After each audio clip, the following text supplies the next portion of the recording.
Hello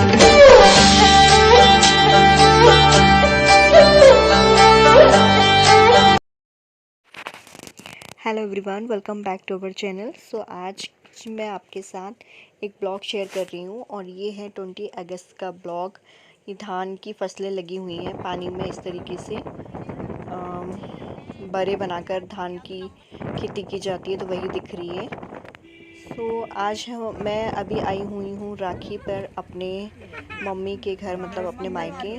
तो हम यहाँ से एक जगह घूमने के लिए गए हैं। ये पड़ती है, अगर आपने सुना होगा, आप मध्य प्रदेश से हैं तो आपको डेफिनेटली पता होगा सांची के स्तूपा के बारे में। और अगर आप मध्य प्रदेश से नहीं भी हैं तो भी आप लोग जानते होंगे। सांची के जो स्तूप हैं वो यूनेस्को की तरफ से विश्व प्रसिद्ध पर्यटक स्थल के रूप में आते हैं। तो वहीं से पास में है ये सतधारा। सतधारा आई थिंक इसका नाम इसलिए पड़ा कि ये जो नदी है इसमें 7 नदियों की धाराएं आके कहीं प्रभावित होती हैं और ये बहुत घने जंगलों से होकर ये नदी जाती है, इसलिए भी इस जगह का नाम सतधारा पड़ा। और ये सांची से थोड़ा सा पहले ही पड़ता है, घने जंगलों में है। ये बंदर दिख रहे हैं जो मैं दिखा रही हूँ आपको जूम करके। सो ये बहुत ही ब्यूटीफुल सी प्लेस है और बरसात में यहाँ आना काफ़ी अच्छा रहता है। बहुत लोगों को ये जगह नहीं पता है, लेकिन अगर आपने पर्टिकुलर सांची के स्तूपा देखे हैं तो आप ये ज़रूर देखें। ये उससे भी ज़्यादा खूबसूरत जगह है, बिकॉज ये नदी किनारे हैं, घने जंगल हैं, काफ़ी हरियाली है, पहाड़ हैं। तो ये उससे ज़्यादा खूबसूरत है, प्लेस है सांची के स्तूपा से। बट ये उतना ज़्यादा फेमस नहीं है जितना सांची के स्तूप फेमस हैं, पर लोकेशन वाइज ये जगह काफ़ी सुंदर है।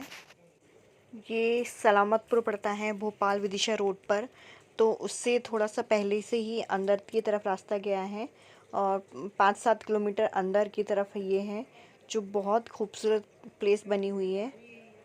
तो हम लोग यहाँ पे आए थे थोड़ा पिकनिक के हिसाब से, मतलब घूमने फिरने के मूड में ही। बंदर के पास मत जाना, नहीं देख तेरे को पीठ पे बिठाल के ले ही जाएगा। चलो दीदी डंडा हो गया, मंकी दिखाती हूँ मैं आपको, बंदर ये देखो। ये जगह बहुत ही प्यारी थी, इसलिए हम लोग यहाँ पे फ़ोटो क्लिक करवाने लगे थे। पीछे से बैकग्राउंड बहुत ही प्यारा आ रहा था और एक के बाद फिर हमने सब लोगों ने यहाँ पे पिक्चर्स क्लिक करवाई, जो आगे इस तरीके से हैं।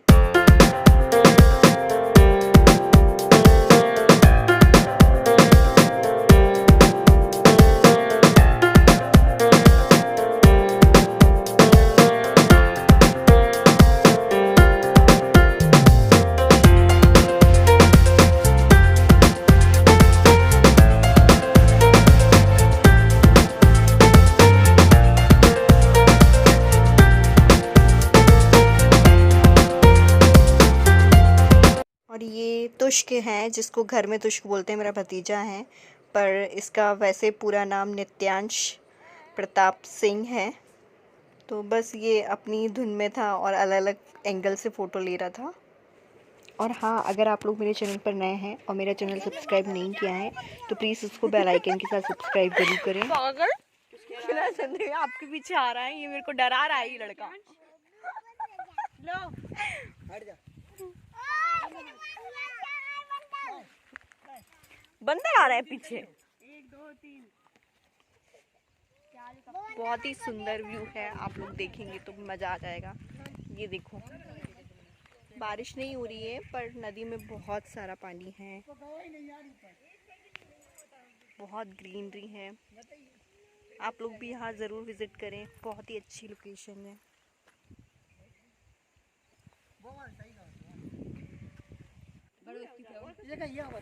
और ये देखिए, ये बंदर आके बैठ चुके थे जब तक यहाँ पे, और बहुत सारा झुंड एक साथ आ गया था फिर इनका। ये मादा बंदर थी। ले जाएगा।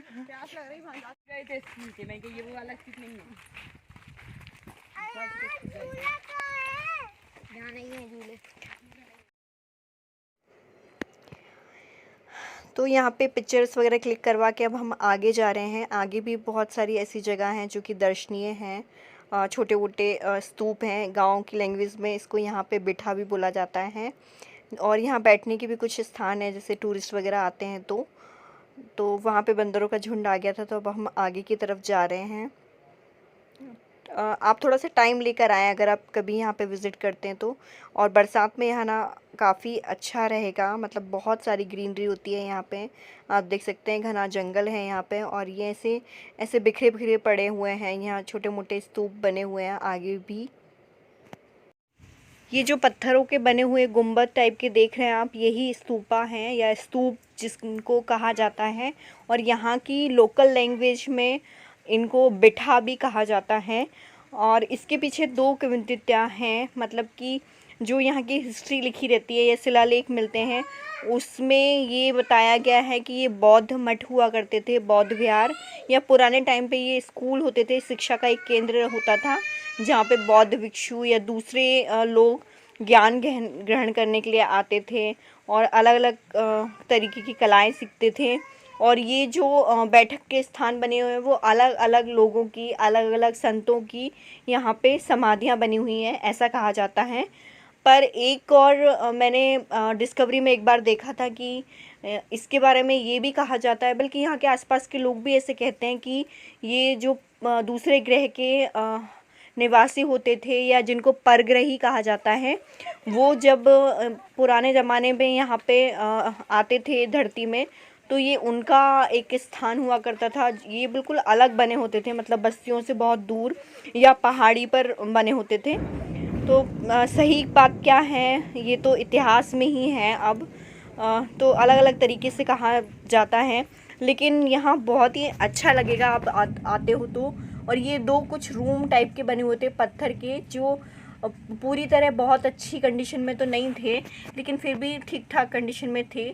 और ये सीढ़ियाँ बनी हुई थी वैसे ही जैसे किसी बड़े किले में बनी होती हैं, तो महल में या किले में बनी होती हैं। तो हम लोग मांडवगढ़ गए थे तब हमने ऐसी देखी थी। यहाँ पे हमने बहुत सारी पिक्चर्स भी क्लिक करवाई और ऊपर का नज़ारा तो और भी ज़्यादा खूबसूरत था। यहाँ कभी बौद्ध धर्म का बहुत ज़्यादा प्रभाव रहा होगा, आई थिंक मौर्यकालीन, क्योंकि उस टाइम पे जो अशोका थे उनकी जो वाइफ थी वो यहाँ पास में जो विदिशा है, और जिसका पुराना नाम भैलसा है, वहाँ की थी। उनका नाम विदिशा ही था, जिसके नाम पर उस शहर का नाम अभी विदिशा पड़ा है।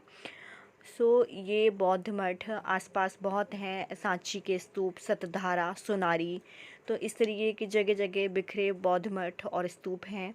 और ये आप देख पा रहे हैं, ये छत है जो रूम बने हुए हैं नीचे उसकी, और ये नीचे वाला फ्लोर है और ये हम सबसे ऊपर वाले फ्लोर पे हैं। और ये पूरा घने जंगल है और नदी है, और नदी में ही 7 धाराएं प्रभावित होती हैं, इसलिए इस स्थान को सतधारा कहते हैं।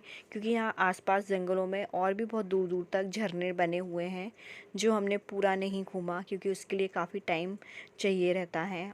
यहाँ एक बहुत बड़ा स्तूप भी है जो कि यहाँ से भी दिख रहा था। ये जो आप देख रहे हैं ये बड़ा वाला स्तूप है, और ये ओरिजिनल ईंटों का बना हुआ है, बड़ी बड़ी ईंटों का, और ये पुराना ही वैसा ही है। और जो सांची के स्तूपा में जो स्तूप है जो आप 200 के नोट में दिखते हैं, वो पत्थरों से दोबारा बना हुआ है, मतलब उसका पुनर्निर्माण हुआ है, और ये पुरानी ही कंडीशन में है जो कि पूरा ईंटों का बना हुआ है। स्तूप कैसा था वो देखने के लिए आपको यहाँ आना पड़ेगा। वीडियो क्लिप मैंने इसमें ऐड नहीं की है क्योंकि मैं शूट नहीं कर पाई थी। और यहाँ हम कुछ रील्स वीडियो की शूट कर रहे हैं। आप मुझे इंस्टाग्राम पे भी फॉलो कर सकते हैं, वहाँ आप मेरी रील्स या फ़ोटोज़ वगैरह देख सकते हैं। तो please follow me in Instagram also. और यहाँ पे हमने, ये जगह बहुत ही प्यारी थी, बहुत खूबसूरत जगह थी, पिक्चर्स बहुत अच्छी आ रही थी, तो हमने यहाँ पे कुछ फ़ोटोज़ भी क्लिक करवाई।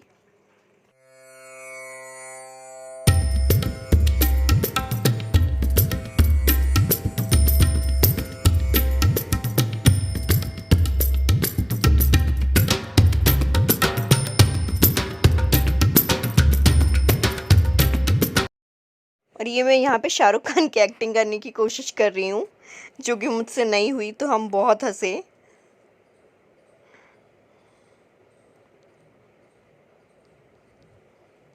मज़ा आ गया यहाँ आके एकदम। बहुत ही अच्छा मौसम था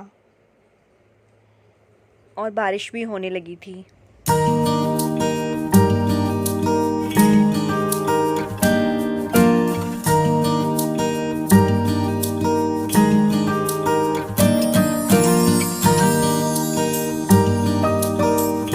एकदम से बादल हो गए थे और बारिश हो सकती थी कभी भी। बच्चों को भूख भी लगने लगी थी। हमने कुछ खाने पीने का बाहर से ही ले लिया था। सलामतपुर पड़ता है यहाँ पे, सलामतपुर, वहाँ से। तो यहाँ इंटीरियर में कुछ भी नहीं मिलता है। अगर आप लोग यहाँ पे कभी घूमने के लिए आते हो एज ए पिकनिक, तो आप बाहर से ही खाना लेकर आएँ पैक करवा के। तो हमने यहाँ पे खाया पिया और अब तक बारिश होने लगी थी और लोग आने भी लगे थे और ज़्यादा। तो ये देखिए, अब हम लोग लौट रहे हैं खाने पीने के बाद, क्योंकि बारिश तेज़ हो जाती, इसलिए घर से फ़ोन आ गया था कि अब लोग निकल आओ तुम लोग। बाल बहुत ख़राब हो चुके हैं मेरे।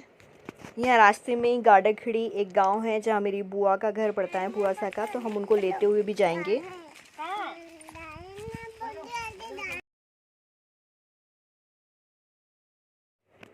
बस हम थोड़ी देर यहाँ पे रुके, चाय वाय पी, उसके बाद हम लोग चले गए थे यहाँ से। और आज ही शाम को हमने मेरी छोटी वाली सिस्टर का बर्थडे सेलिब्रेट किया।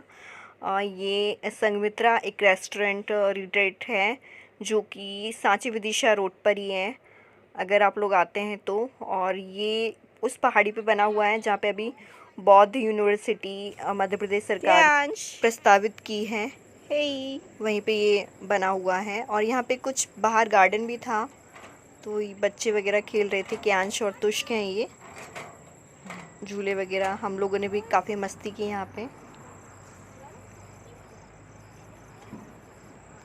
तो खाना बहुत अच्छा लगा यहाँ का।